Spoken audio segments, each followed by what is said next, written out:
Selamat malam teman-teman. Berjumpa lagi dengan Ikahini Channel.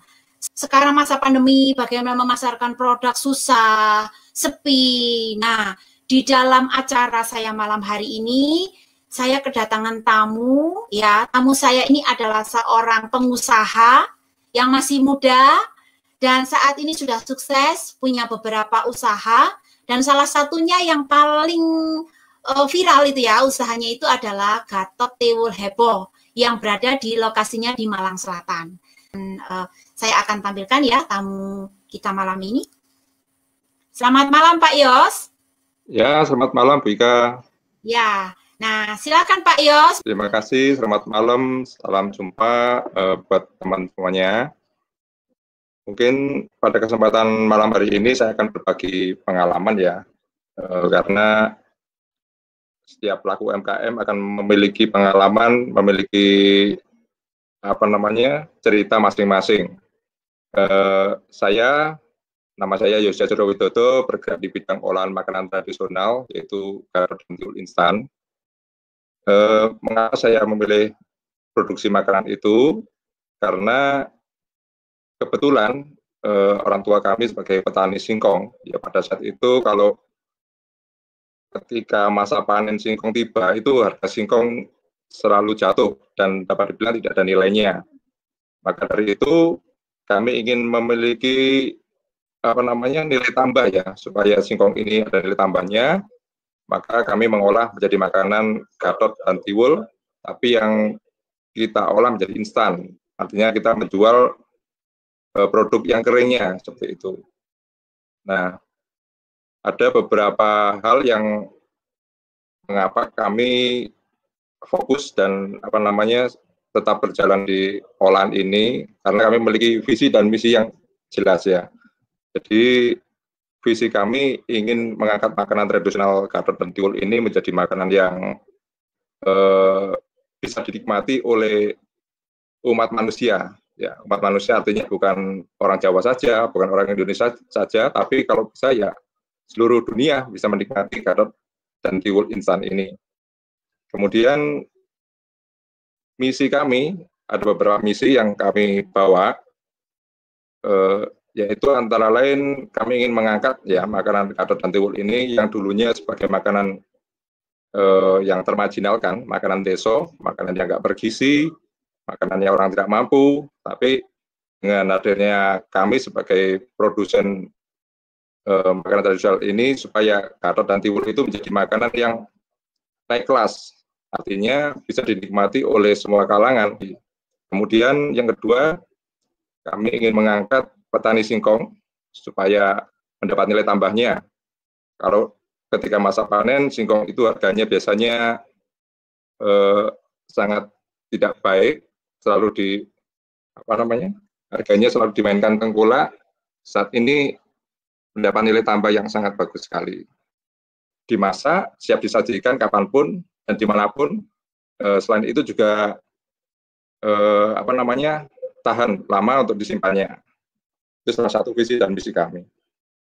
Kemudian ada beberapa kiat ya yang bisa saya bagikan untuk mengembangkan produknya. Yang pertama itu adalah kesiapan bahan baku. Ya. Jadi ketika kita melakukan usaha, kita harus tahu bahan baku apa yang ada di sekitar kita.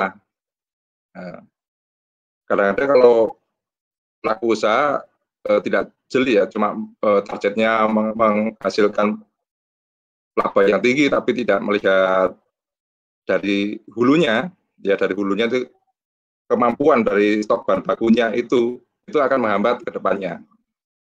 Jadi tidak akan continue produk itu. Jadi yang pertama ya kesiapan bahan baku harus benar-benar ada dan sudah siap. Kemudian yang kedua, produk itu harus memiliki keunikan dan kelebihannya. Ya.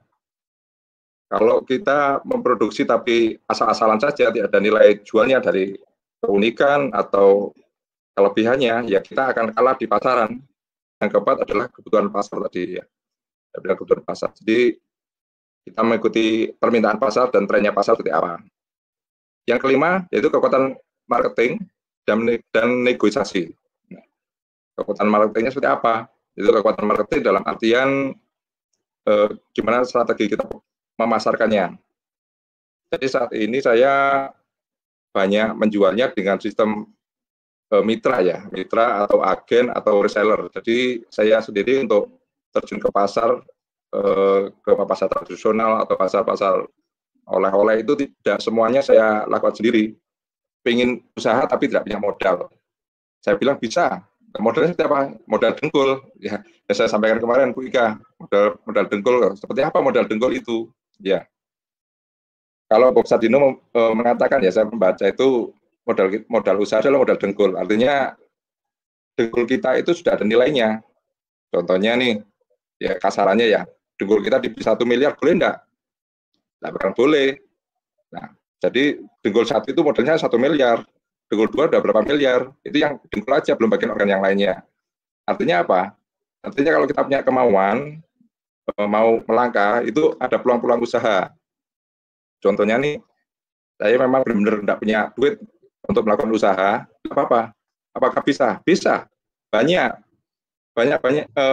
peluang-peluang yang akan terbuka kalau kita benar-benar serius dan niat. Contohnya nih, saya beberapa mitra juga ya, selain ada yang menjual tunai, bagian saya juga memodali. Artinya apa? Kalau mereka serius, mereka mau berusaha, kemudian memiliki target atau pasar yang jelas, saya akan mensupport berapapun kebutuhan mitra, agen, akan saya kasih barang, saya pinjami barang, ini barangnya kamu jual, kamu distribusikan, nanti yang laku baru dibayarkan ke saya. Artinya mereka nggak mengeluarkan modal, ya cuma modal dengkul aja. Artinya mereka mau melangkah, ya seperti itu. Dan yang berikutnya yaitu kita harus bisa menjaga komunikasi dengan mitra kita supaya semakin baik, semakin kenal, semakin dekat dengan mitra kita, dengan agen, atau mungkin kita kalau ke toko, itu supaya awet, itu kita harus memiliki komunikasi yang baik juga. Jadi komunikasi itu sangat penting sekali, harus kita jaga. Kemudian yang tidak kalah penting yaitu mempromosikan tepat sasaran. Ya. Jangan sampai kita promosi produknya sia-sia karena ternyata produk yang kita sampaikan ini tidak sesuai dengan sasarannya. Jadi kita harus mengetahui nih, produk kita ini cocoknya kemana menjualnya. Kemudian kita harus kreatif, ya. Kreatif bisa mengikuti pameran-pameran yang baik ada di lokal maupun di internasional. Kalau itu internasional ada peluang pameran yang potensial, tidak ada salahnya kita mengikuti pameran seperti sana. Mungkin salah satu seperti itu. Ada yang perlu ditanyakan, Bu Ika? Nanti kalau saya banyak cerita, nanti pemirsa, penonton yang lainnya jadi ngantuk. Oke, terima kasih Pak Yos. Nanti dilanjut lagi ya. Saya mau kasih tahu seperti ini Pak. Mungkin kalau di kita ya, karena kita usia sudah lanjut nih, gatot dan tewol itu adalah makanan yang nggak asing. Tetapi bagi anak-anak milenial sekarang ini, gatot itu seperti apa, tewol itu seperti apa, pasti mereka itu tidak ngerti gitu loh Pak ya. Nah, mungkin coba ya, saya mau Pak Yos bisa nggak share screen gambarnya gatot, produknya Pak Yos, gatot dan tewol ada nggak? Apa coba saya lihat di channelnya Pak Yos ya? Ya, saya ambilkan aja sebentar ya. Oh ya, silakan Pak. Ya teman-teman, ini Pak Yos ini pengusaha dari Malang Selatan ya. Dia itu punya usaha pertama kali itu gatot sama tewol dan sekarang ada beberapa usaha lagi selain gatot dan tewol. Nanti kita tanya-tanya ya. Kita mau lihat nih. Ini Bu. Ya, agak ke atas Pak. Itu apa Pak itu? Ini gatot Bu. Oh, itu berarti gatot instan. Betul, gatot instan. Nah, mungkin di sini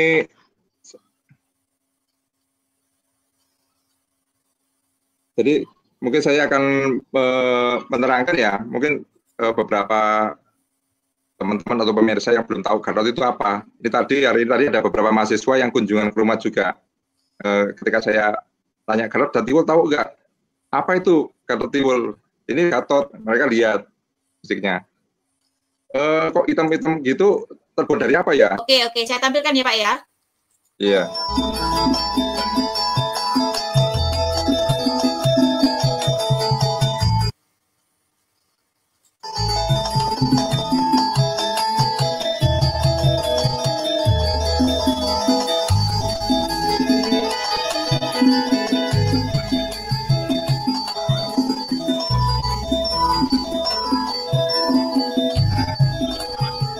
Ya, ini yang ini Pak ya.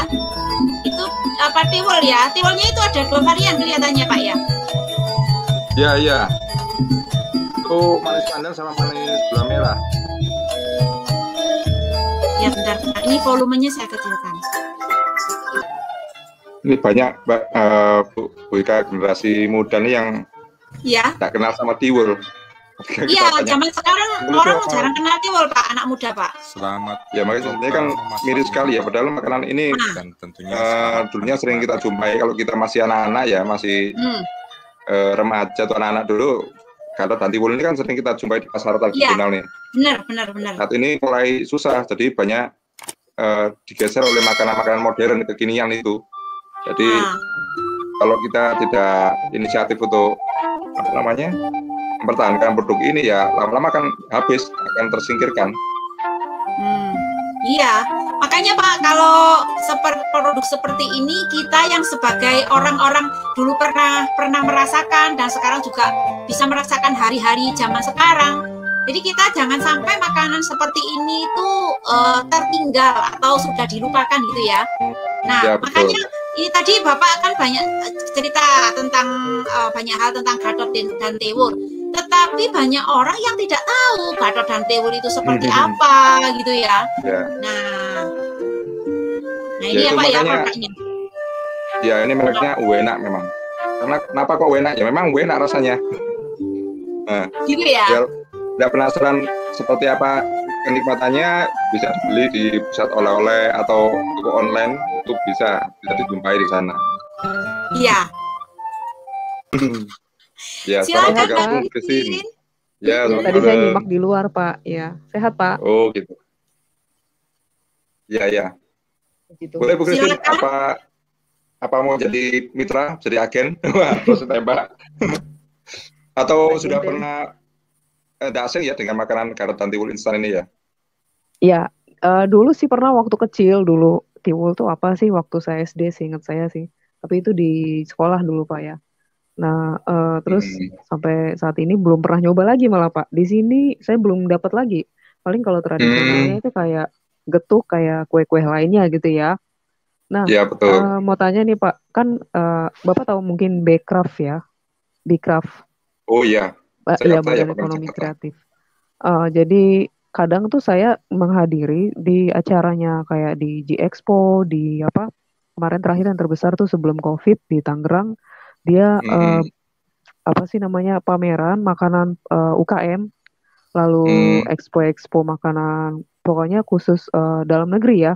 Jadi pengusaha-pengusaha UKM dalam negeri, bukan hanya makanan, tetapi ada juga kerajinan, dompet, terus sepatu dan lokal ya, pokoknya lokal gitu Pak.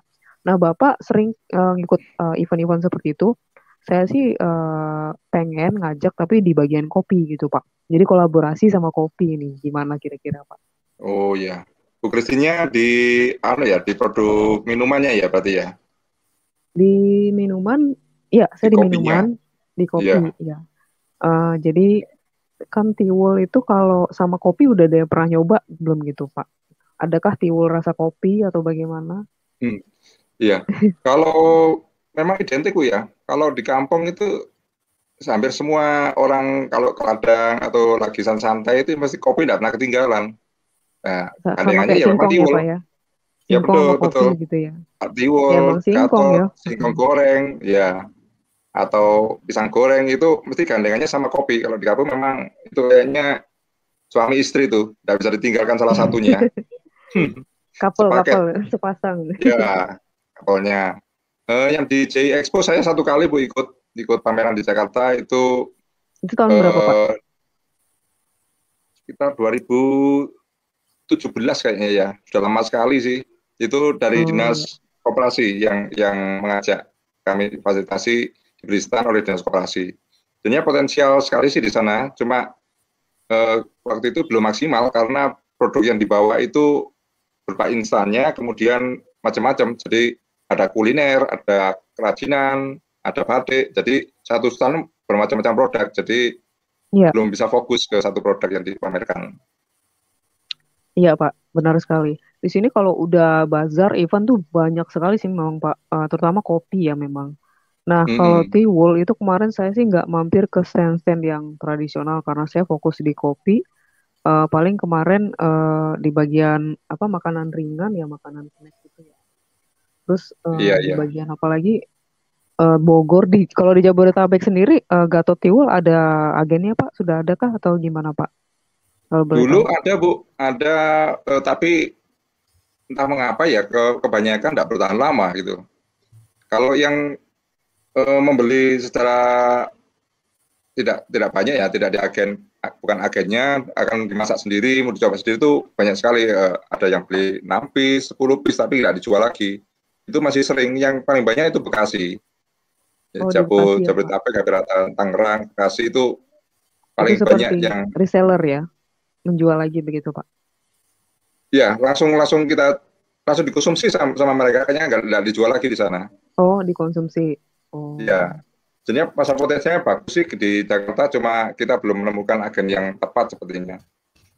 Tapi yang di Jogja ini kita punya mitra dan produk kita dibeli white label aja. Jadi di sana di label pakai oleh-oleh khas Gunung Kidul. Karena yang terkenal kalau kata sama Tiwul, kalau bilang produk itu kan identik dengan makanan Yogyakarta atau Gunung Kidul.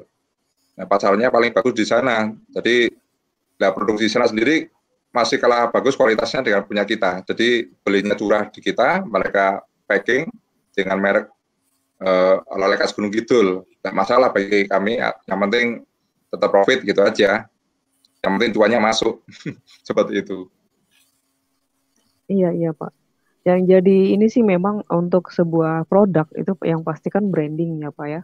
Apalagi Betul. banyak sekali sekarang branding-branding yang bersaing, terutama sekarang yang kopi udah berjamuran lah, udah istilahnya udah banyak banget ya Pak ya Iya, bermunculan. betul. Dan saya pribadi ini kemarin sempat ganti logo lagi karena desain logo yang lama kurang, jadi saya lagi coba desain baru. Tetapi kalau nanti kalau ada event kopi, saya sih ingin menggait tiwul apa getok ya, tiwul apa Pak? Sorry, Iya, iya. Gatot, Gatot ya. Kalau Gatot. Gatot boleh Tiwul. nanti saya ya buka stand terus kita join gitu Pak. Jadi sebelahnya satu tenan itu kita bisa dua meja misalkan satu sebelahnya tiwul gitu. Jadi kita pasarkan tiwul terus saya seduh kopinya gitu. Jadi Wah, orang mantap. kita Boleh, Bu. yang kemasan sama yang kukus tadi itu bagus juga tuh Pak. Jadi sepaket kan. Jadi sekalian orang lihat oh ada minumannya juga gitu. Gimana Pak? Saya sih Ya, yang menawarkan sih menariknya memang kalau ya.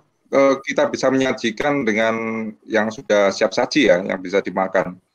Eh, Dapat bilang di Malang pun kalau makanan Gatot dan Tiwul ini sebenarnya sudah banyak ya. Artinya tiap desa hampir merata bisa membuat. Tetapi ketika kita buka pameran dengan menjual yang apanya hangat-hangat ya saji itu konsumennya luar biasa, responnya itu Benar Pak. Mm-mm. antri-antri, bilang antri-antri kewalahan kita manunya apa melayani pembeli, padahal mereka ya di rumahnya ya asing lagi mau Iya. masak tiwul membuat kartot itu ya tinggal masak aja kan, banyak singkong di kampung-kampung itu.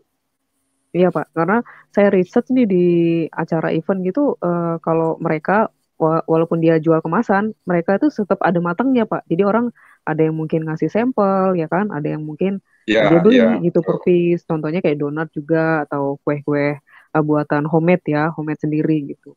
Nah kayak kopi yang pasti kan kita kasih sampel. Saya sih biasanya sih sampel gitu Pak, gitu. Dan Kalau memang Bu karena Christine kopinya pandemi, mana, Bu? saya lagi pakai kopi Bogor saat ini, Pak. Biasanya saya Oh, campur juga, jadi pakai kopi Toraja, tetapi roastingnya di roastery lokal, Pak. Jadi biji kopinya dari Toraja, lalu di roasting lagi, digoreng di sini gitu, diolah lagi. Ya, memang hmm, kendala saya sih pribadi saat ini untuk mencari mitra juga sih, Pak. Saya juga tertarik sih untuk jadi Tiwul itu Pak, hanya saja masih apa lokasi salah satunya juga gitu Pak. Tapi jadilah Ya, kehendak Tuhan, mudah-mudahan nanti kita bisa berjodoh rezeki ya Pak ya. boleh, Karena boleh. jalan Tuhan gak ada yang tahu ya, kita semua hanya berencana gitu Pak.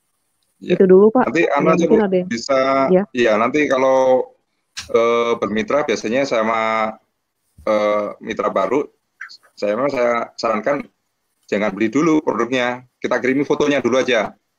Kita kirim fotonya, kemudian sampel-sampel apa namanya, yang siap saji, kemudian flyer-flyer tentang produk Garap dan Tiwul seperti apa. Nah, setelah ada yang baru pesan, itu baru diorder. Jadi melihat responnya konsumen di sana seperti apa sih? Ya, kebanyakan kan teman-teman grup WA, media sosial apapun, teman-teman media sosial kita bagikan di sana. Itu responnya seperti apa ketika sudah banyak respon, yaitu pasar potensial yang paling cepat dan ekonomis, saya rasa seperti itu. Baik Pak, terima kasih Pak. Mungkin segitu dulu Pak. Ibu mungkin ada yang lain. Ya, Saya di sini dulu ya Bu, ya. nyimak ya. Iya, yang ingin ditanyakan ke Pak Yos seputar pemasaran produk atau membuat produk atau apa? Iya, Pak Yos, biasanya kan kalau kita usaha, kita membangun usaha sudah mulai berjalan, itu kan kadang ada orang yang nggak senang, kadang orang yang iri, terus ingin menjatuhkan.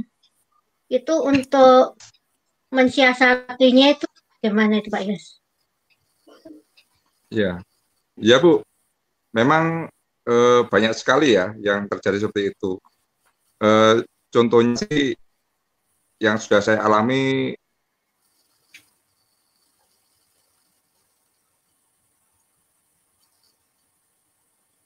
mereka akan menjualkan secara online melalui media sosialnya. Jadi saya jangan masuk di sana. Oke, saya tidak masuk di sana. Nah, sudah berjalannya waktu, kita support barang itu, kita support.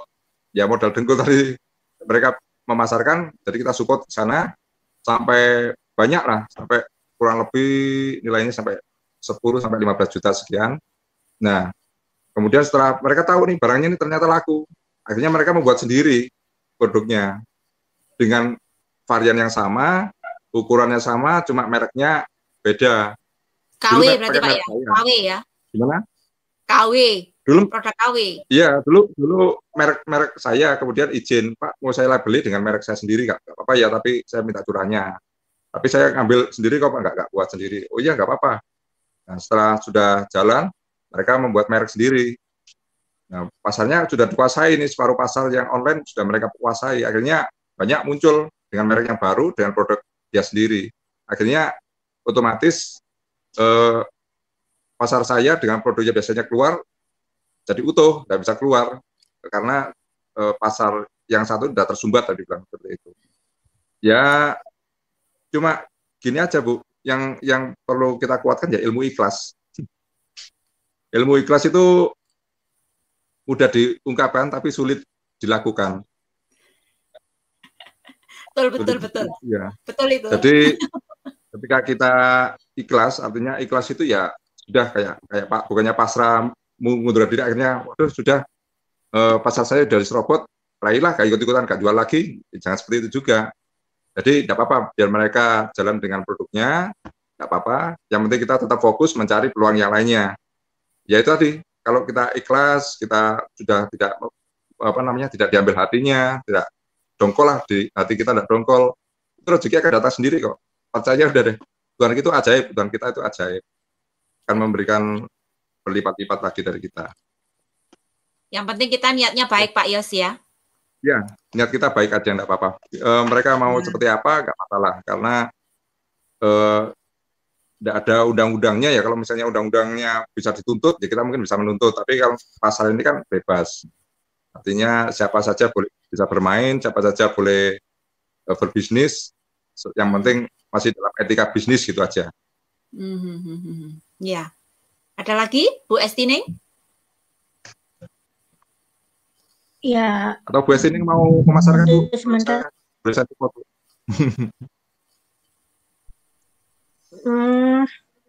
Kalau online bisa aja dengan kirimkan apanya foto-fotonya, Gambar. nanti bisa saya pas ya gambar-gambarnya. Iya. Jadi seperti ada beberapa mitra Bu ya, kayak yang di luar kota seperti ada Kalimantan, terus di Batam, itu sampai saat ini saya nggak pernah ketemu ya. Fotonya seperti apa juga nggak pernah tahu, juga nggak pernah video call. Itu sudah berjalan 5 tahun via WA saja. Jadi ketika mereka punya pesanan, Mas tolong dikirim ke Bali nih. Oke, saya kirim. Jadi mereka kasih alamat penerima sama alamat pengirim. Dan itu saya tuliskan di situ. Jadi mereka cukup order dari rumah saja, kita paketkan lewat apa namanya, paketannya lewat dari Malang, dari kita. Jadi alamat tujuan di mana, terus siapa pengirimnya, alamat pengirimnya di mana, kita tuliskan. Nanti pembayarannya tinggal transfer saja. Jadi ibu tidak usah perlu keluar rumah, tidak perlu nyetok barang, tidak perlu keluar rumah. Yang penting bisa main WA atau order kan bisa by telepon gitu, sudah bisa jalan kok. Sekarang dipermudah Bu, semua bisnis sangat mudah sekali kok. Yang penting mau. Kalau ada kemauan, pasti ada jalan. Iya, nanti saya bisa pasarkan di sosial media saya. Siapa tahu nanti ada yang berminat. Nanti saya bisa menghubungi Bapak.